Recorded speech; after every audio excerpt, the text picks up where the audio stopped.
Welcome back to another episode of the Astro Wanderer.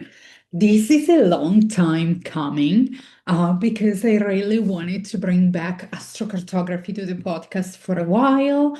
And then I was like tuning in and feeling how I wanted to do that. And then I was like, why not dedicate the month of November all to astrocartography? I've like given you a lot of info about astrology every week since June this year, and I give you like some uh, episodes over there a little bit once in a while about astrocartography, my reflection on using astrocartography lines during my summer travels. But now I want to bring it back to the basics and help you really understand, but not only understand with your mind, but also with your body. I want you to help you embody astrocartography in your day-to-day life. Because astrocartography, let's like kill this myth that astrocartography needs to be used only when you travel. Not at all. You can bring your astrocartography lines to you whenever you need them. So I just wanted to give you that. Also, if you're new to astrocartography, you want to dive in deeper, you want to learn more, I have a couple of things for you. First of all, I have a freebie for you that I link in the show notes or on YouTube, where you can go and get your freebie to like really have a little introduction about astrocartography, even though I'm going to give you an introduction today. Then if you would like to have an astrocartography reading, I have two offerings for you. One, it's a mini reading, a 30-minute reading, where you can just start diving deeper into astrocartography. And during the reading, you can choose one topic or one location you want to dive in deeper. And then we will dive deeper into that, but also we'll do an embodied practice. In all my readings, I will leave you with an embodied practice because I'm a truly believer that if you learn something but you don't apply it, it's like lost in the air, in the wind. So in all that I do, I try to bring you practices, rituals, and all of that to really like bring this energy back into your body, back in this 3D world where we live in. And then, if you are already familiar with astrocartography, or if you are one of these people that would like, I want to dive deeper, I want to know everything. Hello, Sagittarius there. I offer you a full astrocartography reading.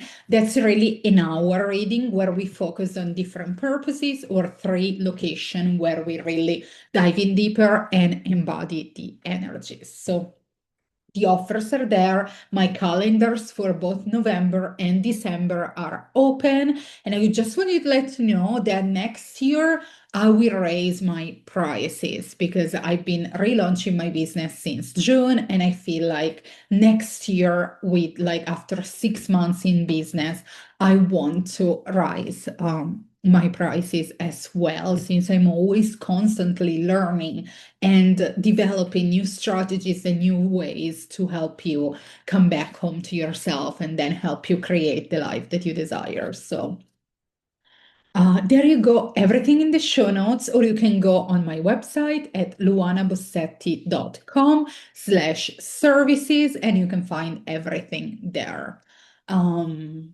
And yeah, like always, grab your favorite drink or the drink you want to share, you want to have today during this episode. Take a deep breath and we start.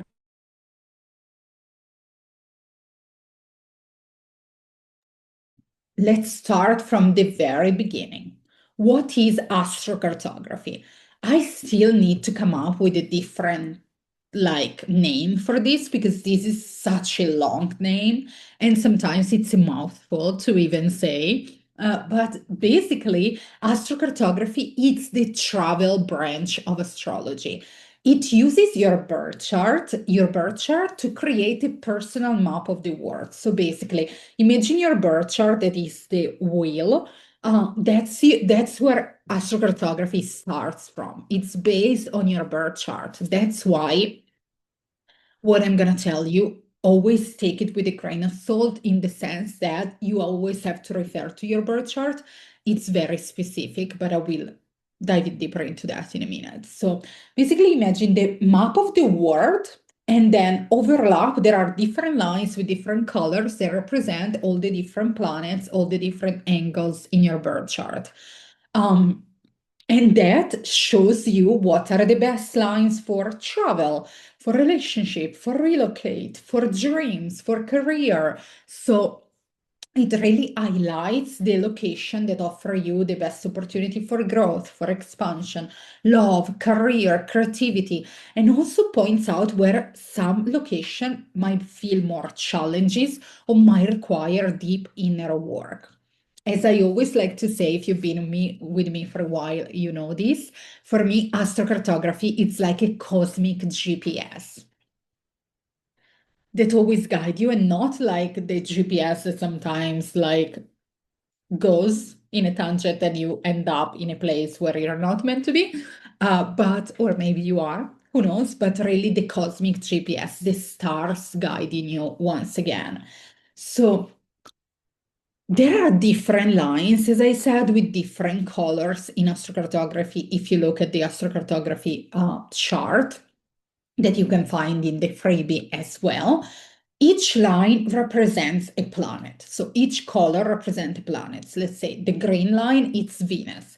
And then per each Venus line, each color, there are four different lines because there is depending on the angles in your birth chart. And the angles, I mean, AC, your ascendant, that it starts your birth chart. Then at the bottom, you have the IC, which is the roots, the home. Then opposite your ascendant, you have your DC, relationship, past lives. And on top of the chart, opposite your IC, you have the MC, the midheaven, the highest point. So each planet have four lines in your astrocartography chart. So let's take Venus, for example, again. We have Venus AC lines, Venus DC lines, Venus MC line, Venus IC line. And each one of these angles describe how the planet's energy shows you in a specific area of your life, maybe personally, maybe professionally, maybe relationally, maybe emotionally. So each combinational line creates and activates a different area of your life.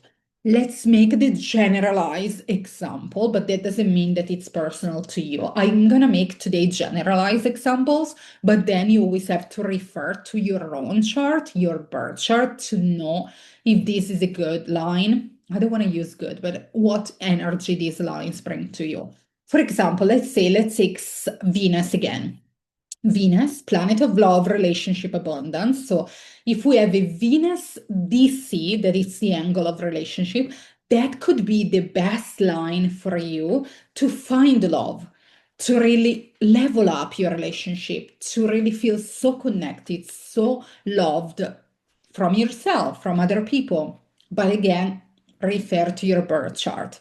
But in a nutshell, every line guides you to travel with purpose and intention because it guides you like a GPS, like a cosmic GPS, wherever you need to go. Like, remember, maybe you've been to a place in the world and you're like, oh my goodness, this is my place. I want to move here. I feel so good here. That's maybe because you have some energies there that are really like uplifting and good. And maybe other places in the world are more challenging because maybe, let's say, you have Pluto energy, the planet of death, rebirth, and transformation. That line can feel more challenging. But right now, for today, and in each video starting from today, we will dive in deeper into three different lines. For today, we start with your big three line. And by big three, I mean the sun, the moon, and the rising lines that are the first placements to look at.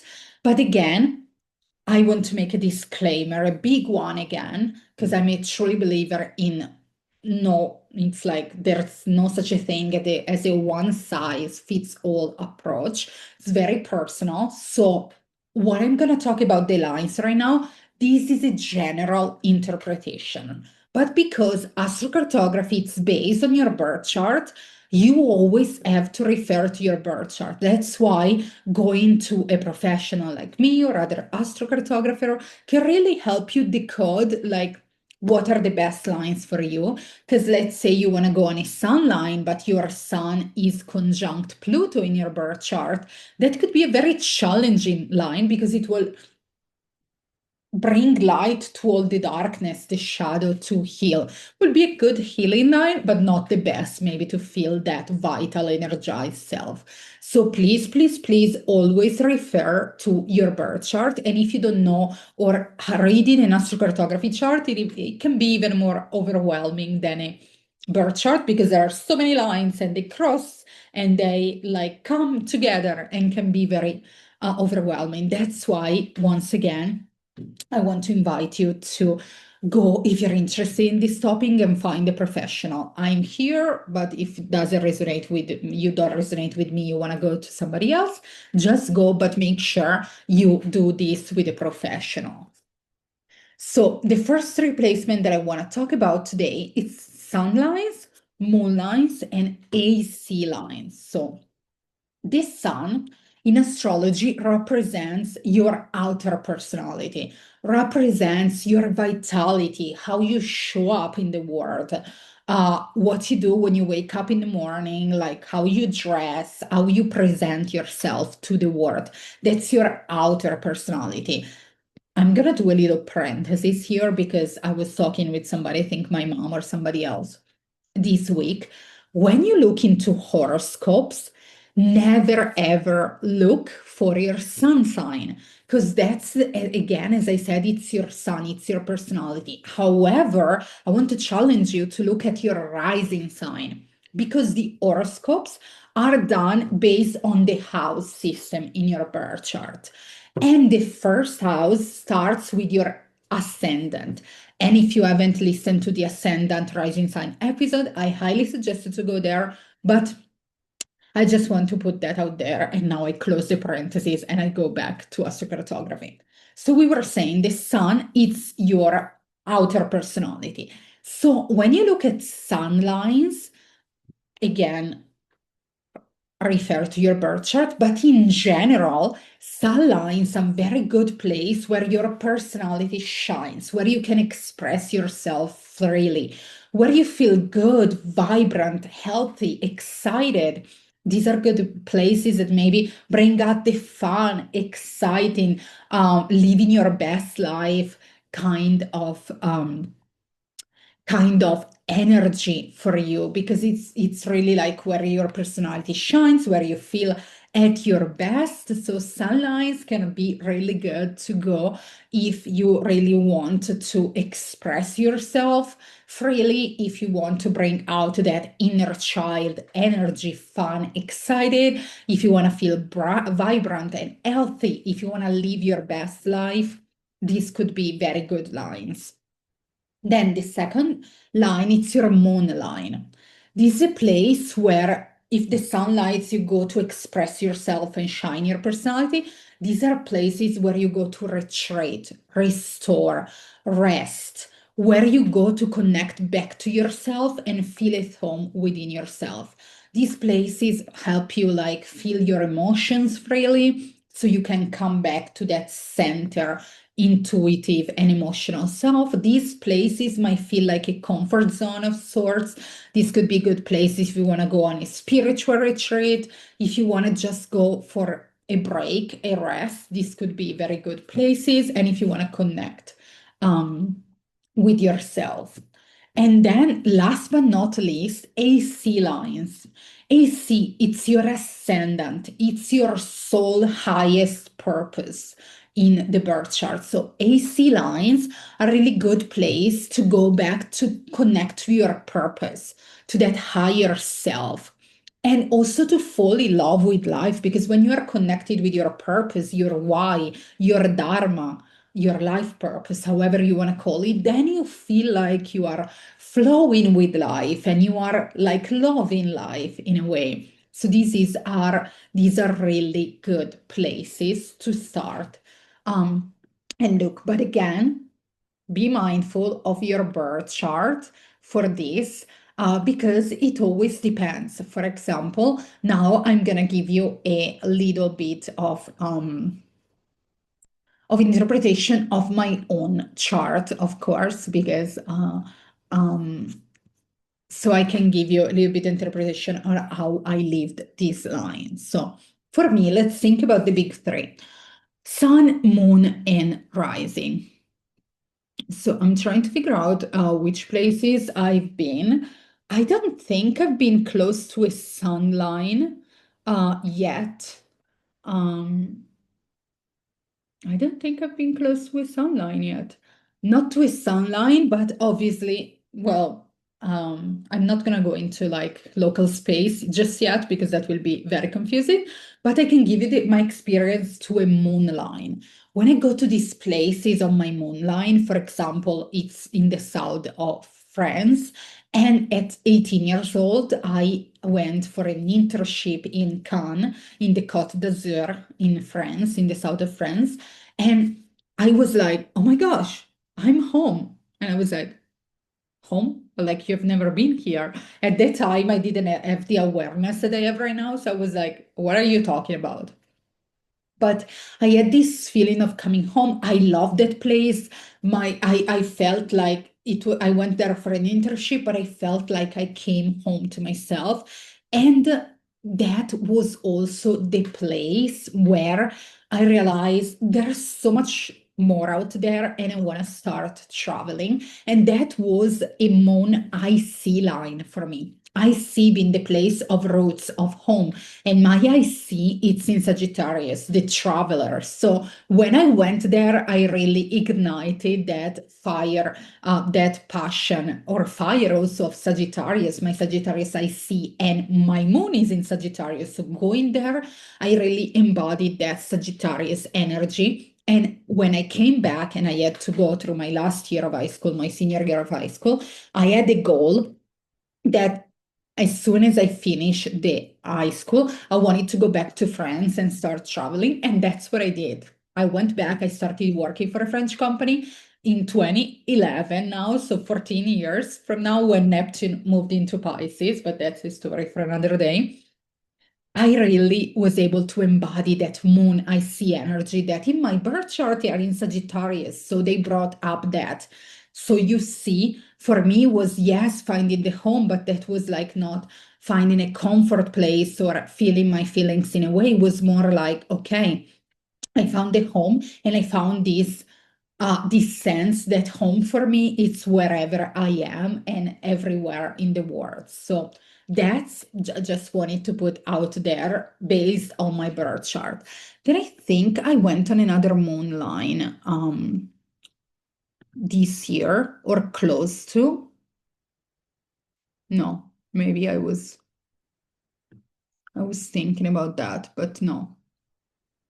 And AC lines, that's more typical that you've been on one because there are like AC lines, there are like many because you can have an AC line for each planet. So for sure, I've been on a lot of my AC lines, and I'm trying to recall right now where I've been. Oh, yeah, of course.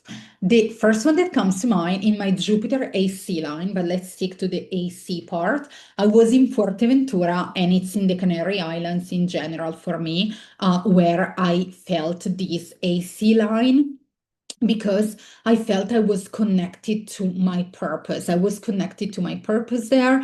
I didn't feel at the time because when I went there, it was my spiritual awakening. AC lines, come back to your purpose. I was like, what I've been doing right now, I was working as a full-time in holiday resorts. I was a chief entertainer. I reached the peak of my career. And then I was like, that's not what I want. That's not what I'm meant to be in this world.